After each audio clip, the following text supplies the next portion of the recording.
Hey everyone, just a little video today and a follow-up on something I've talked about in my keynotes when I speak about digital experience. This is the email that I got. Now we've all had this email, right? You know where this is going.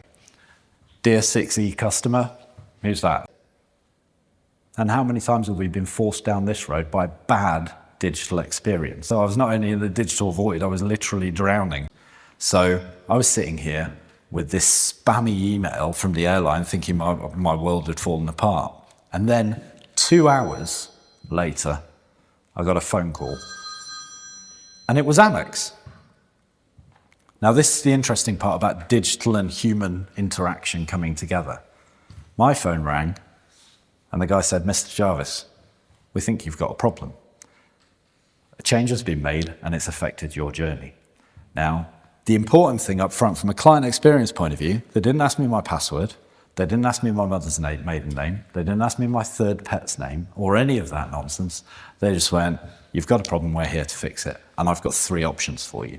So the data that the platform had provided them had fed in the change from the airline, and then they said, right, your trip's not going to work. So I chose my option, and before I put the phone down, the new ticket was in my inbox. Now that was the technology working for the organization that allowed the employee to solve the problem. And that results in a great client interaction. It results in a great human experience. The power of technology backed by human connection. We need to lead for digital experiences, reduce the cost, reduce the stress of our projects, make your employees feel empowered.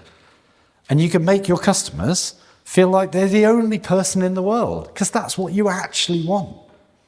So I had a follow-up with American Express due to all the craziness in the Middle East at the moment with the war. I was meant to be heading to India on Friday via a number of places, and that trip just doesn't really look viable, and the thought of getting stuck in India on the way to Australia is not really something that I want to do. So I called Amex and had a chat, and even though no travel advisories have been issued yet necessarily, they very quickly said, yep, we understand the situation, let's look at some options for you. And they've rerouted me kindly through, well, they gave me 3 options. So they said I could fly through Singapore, Hong Kong or Seoul.